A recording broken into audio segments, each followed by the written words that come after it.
celebrando a Santa Missa em louvor à Virgem Maria, com o título de Nossa Senhora Desatadora dos Nós.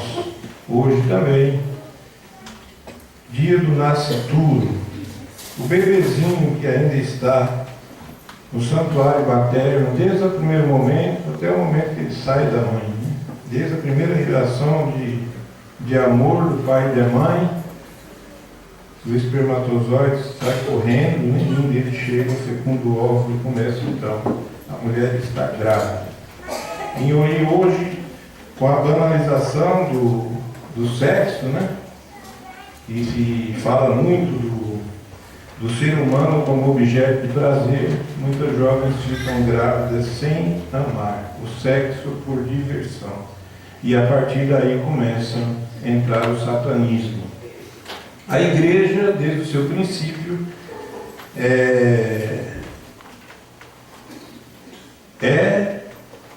foi, é e sempre será contra o aborto. Seu próprio fundador, Jesus Cristo, foi perseguido e Maria Santíssima fugiu, junto com São José, para que ele não fosse assassinado. Nós vemos na primeira leitura de hoje, na profecia de Jonas, que ele vai a Nínive. Ele não quer ir a Nínive, mas não tem jeito. Ele acaba tendo que ir dizer que a cidade será destruída porque o povo ali estava pecando demais. Nínive é a cidade símbolo do paganismo, por isso que ela é enorme. 3 dias para atravessá-la, né? Um símbolo do paganismo. Depois, se a gente continuar a leitura, nós vamos ver que o rei tira o manto real, se veste de saco, senta em cinzas, lança um decreto, né? Para que todos fiquem em jejum, inclusive animais, para que Deus perdoasse o pecado do seu povo. E Deus perdoa. E Jonas fica triste com isso. E até de uma maneira gentil, o Senhor Deus acaba convencendo, né? Mostrando para Jonas que é necessário perdoar o seu povo. Ele fica sentado lá no sol esperando, né? A cidade ser destruída. Mas Deus não destrói a cidade. Para que o sol não acabe por Jonas, Deus faz com que uma mamoneira nasça, ele fica na sombra. Depois o Senhor manda vermes que comem as folhas da mamoneira, e ele fica no sol e reclama, diz que prefere a morte. Primeiro ele queria a morte porque Deus não ia destruir a cidade. Depois ele fala que prefere morrer porque a mamoneira não estava fazendo sombra para ele, foi destruída. Então o Senhor Deus diz para ele: olha, você está com misericórdia, com pena de uma mamoneira, e você acha que eu não devo perdoar uma multidão de pessoas numa cidade tão gigante que se arrependeram do seu pecado?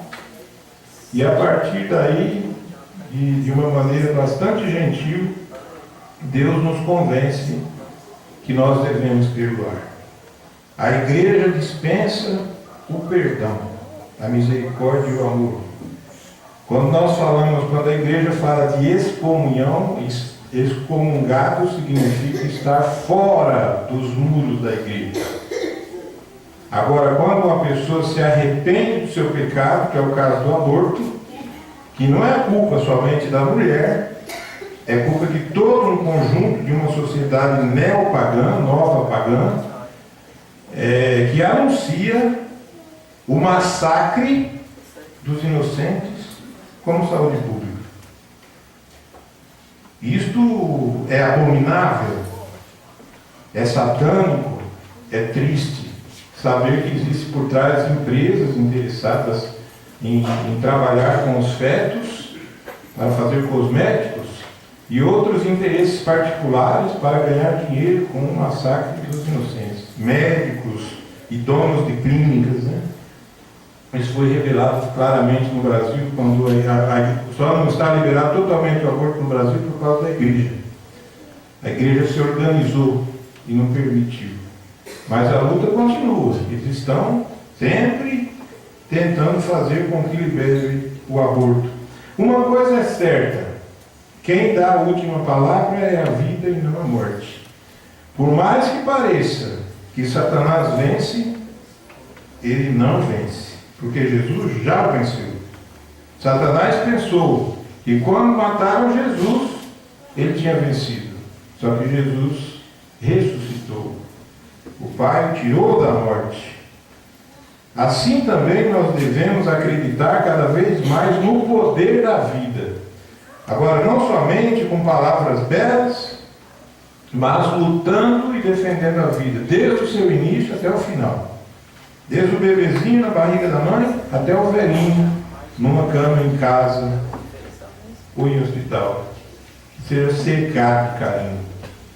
Essa comunidade tem exemplos belos, né? Assim como Santa Luzia e tantas outras comunidades cristãs, assim como em tantos lugares as pessoas lutam a favor da vida. Tem seus defeitos, seus pecados, mas um fato que eu lembro bastante carinhoso de cada um de vocês, até de Santa Luzia, né, que se envolveu na época, foi quando a dona Dirce adoeceu. Eu levei a dona Dirce para fazer um exame que ia entrar como segredo de ação social, mas a informação vazou. Então começou a entrar dinheiro, que foi pago o exame, foi pago o primeiro exame, tomografia, depois a ressonância magnética, e entrou dinheiro até mais do que deveria entrar, que o povo vinha entregar, faziam caixinhas, coletas. E o mais belo de tudo é que ela morreu cercada de carinho pela igreja. A ponto que, no asilo que ela foi colocada pela família, infelizmente, a pessoa responsável pediu que ela fizesse uma escala, porque ia muita gente da paróquia visitá-la. Ela morreu cercada de carinho com o câncer que ela pegou, que se desenvolveu nela. Ela morreu cercada de carinho pela família e igreja. Isso é muito bonito. Então, desde o início, lá no bebezinho, até o final. O exemplo da dona Dirce é um exemplo que eu estou dando, porque é assim que deve ser feito.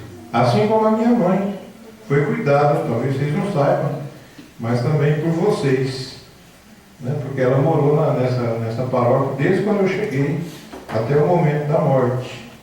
E foi celebrada a missa na paróquia, missa de corpo presente. É assim, por quase 80 anos, é assim que se deve tratar a vida, com respeito, com amor e com carinho.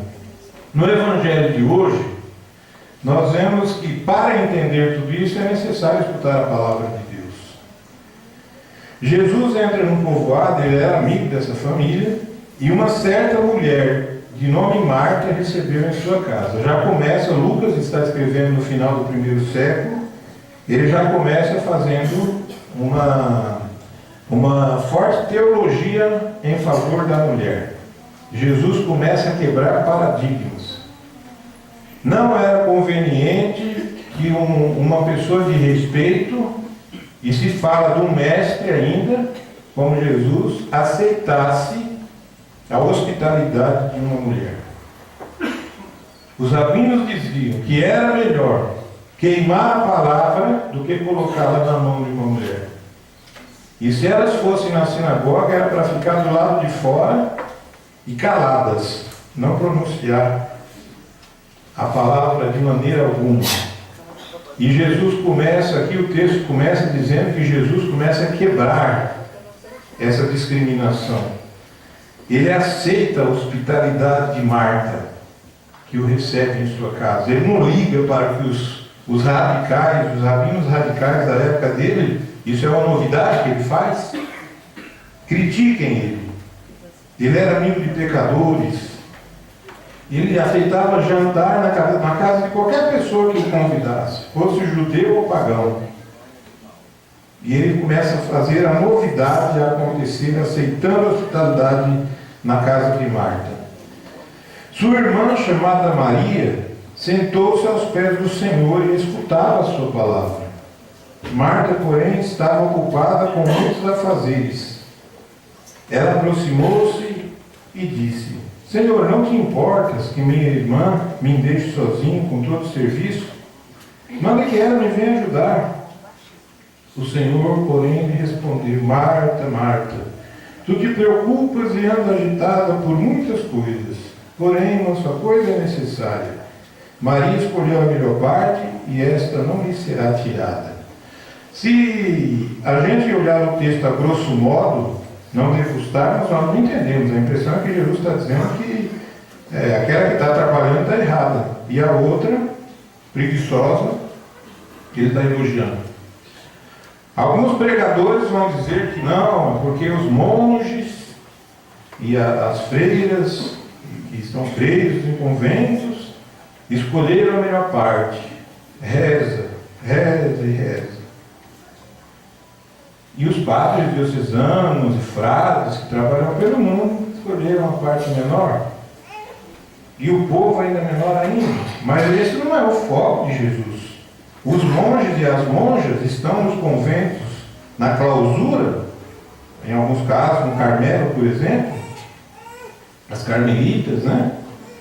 Porque essa é a vocação delas. Os padres diocesanos, porque é a vocação deles.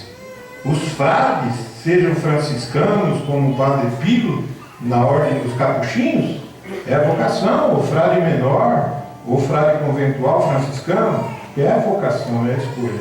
O povo, porque se trata da vocação do povo. O casamento, os leigos consagrados, né? As pessoas que não se casaram, mas não entraram no convento, nem se tornaram padres, nem freiras, mas que amam o Cristo que ama o povo. Não é esse foco que Jesus está dizendo. É porque Jesus diz para Marta que a irmã escolheu a melhor parte, a irmã Maria. É interessante isso. Várias vezes nós vemos no Evangelho Jesus direcionando a mulher. Na sua ressurreição, ele aparece primeiro para a mulher. Será que é por acaso? Jesus não era bobo, é Deus. Ele lê o coração de cada um de nós. Querem fazer a experiência, que eu já fiz várias vezes aqui, mas não fazer repetir. Fiquem sentados os homens e levantem as mulheres.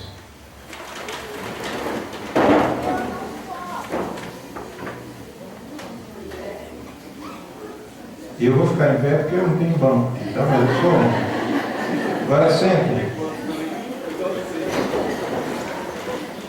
Levante os homens.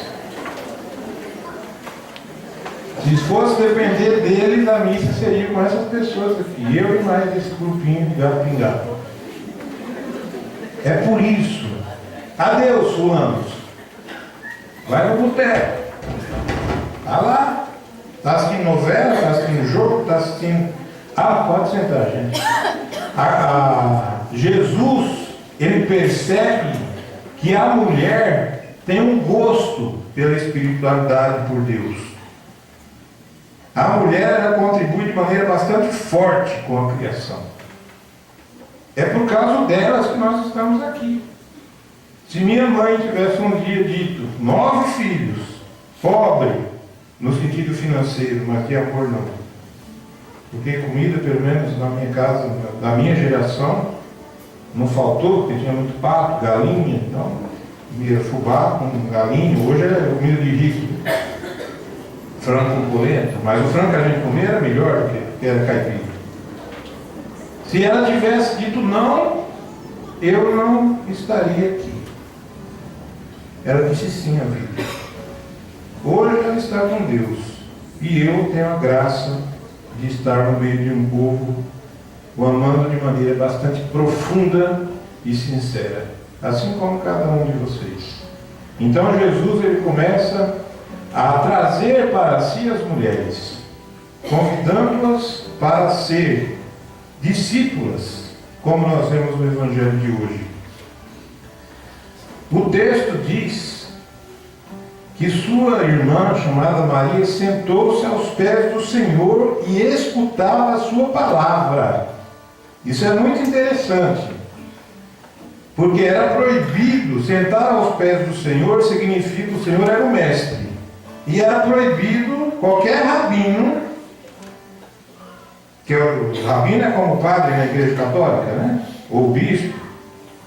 Qualquer rabino não podia de maneira alguma aceitar uma mulher como discípulo, era proibido.